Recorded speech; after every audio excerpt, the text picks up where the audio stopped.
நடிகர் விஜயகாந்தை பொறுத்தளவில் நேற்று வரை புரட்சி கலைஞராக நம்மோடு பயணித்தவர். அவர் எந்நாளும் தமிழக மக்களின் நெஞ்சங்களில் நீக்கமர நிறைந்திருப்பார். அவர் நம்முடைய தொப்புள் கொடி உறவு. இலங்கை தமிழர்கள் பாதிக்கப்பட்ட போது அவர் பட்ட வருத்தங்கள் எந்நாளும் தமிழர்கள் மீதும் தமிழின் மீதும் அவர் கொண்டிருந்த மாறாத அன்பை வெளிப்படுத்தியது.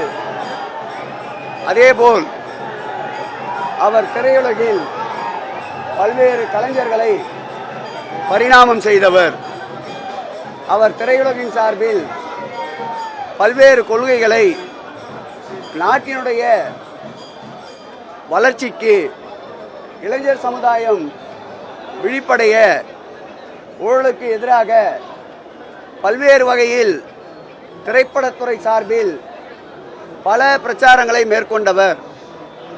ஏழை எளிய மக்கள் உயர்வதற்கு தான் உழைத்து சம்பாதித்த பொருளை செலவு செய்தவர். வாழும் மனித தெய்வமாக கருதப்படுகின்ற, மறைந்தும் மறையாமல் வாழ்ந்து கொண்டிருக்கின்ற கலைஞர் அவர்கள் தயாரித்த படங்களுக்கு நடித்தவர்.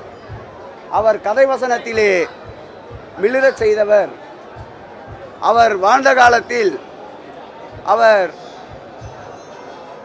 தலைவராக இருந்தபோது கலைஞர் அவர்களுக்கு விழா எடுத்து தங்கப்பேனாவை வழங்கி சரித்திரம் படைத்தவர். அவர் கலைஞர் அவர்கள் இறந்த பிறகு வெளிநாட்டிலே மருத்துவ சிகிச்சையில் இருந்து அவர் காணொலி வாயிலாக வடித்த கண்ணீர் திராவிட முன்னேற்ற கழகம் எப்பொழுதும் மறக்காது. அவர் வெளிநாட்டிலிருந்து திரும்பி வந்தவுடன் நேராக அவர் சென்ற இடம் கலைஞர் அவருடைய நினைவிடம்தான். திராவிட முன்னேற்ற கழகத்திற்கு, திராவிட மாடல் அரசிற்கு, திராவிடம் என்ற சொல்லுக்கு அவருடைய கட்சியிலேயே அந்த பெயரை வைத்து கொண்டவர். அவருடைய லட்சியத்தை இன்றைக்கு அந்த கட்சியினுடைய பொறுப்பை ஏற்றுக்கொண்டிருக்கின்ற அவருடைய அன்பு துணைவியார் சகோதரி பிரேமலதா அவர்கள் தொடர்ந்து வழிநடத்தி செல்ல எல்லாம் வல்ல இறைவனும் இயற்கையும் அவருக்கு துணை இருக்க வேண்டும். இன்னைக்கு முதல் நினைவு தினம், முதலாம் ஆண்டு நினைவு தினம். இன்னைக்கு பேரணிக்கு அனுமதி கேட்டாங்க, பேரணி மறுக்கப்பட்டது. காலையில கொஞ்சம் டென்ஷன் ஆயிடுச்சு.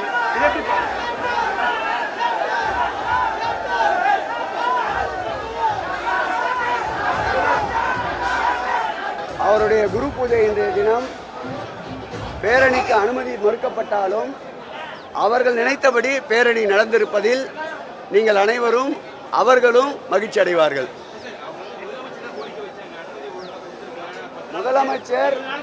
முதலமைச்சர் குரு பூஜையின் மீது அவர் விஜயகாந்தின் மீது கொண்டிருக்கின்ற மாறாத பற்றின் காரணமாக அவர் அரசவையிலே இருக்கின்ற ஒரு அமைச்சரையே நேரடியாக அனுப்பி அவருடைய குரு பூஜையிலே நாங்கள் பங்கேற்றிருக்கின்றோம். அவர்கள் குடும்பத்தில் ஒருவராக அவர்கள் குடும்பத்தோடு நின்று நான் குரு பூஜையில் பங்கேற்றிருக்கின்றேன். ஆகவே இதை ஊதி பெரிதாக்க வேண்டாம். செய்திகளை உடனுக்குடனும் துல்லியமாகவும் தெரிந்து கொள்ள சப்ஸ்கிரைப் பண்ணுங்க.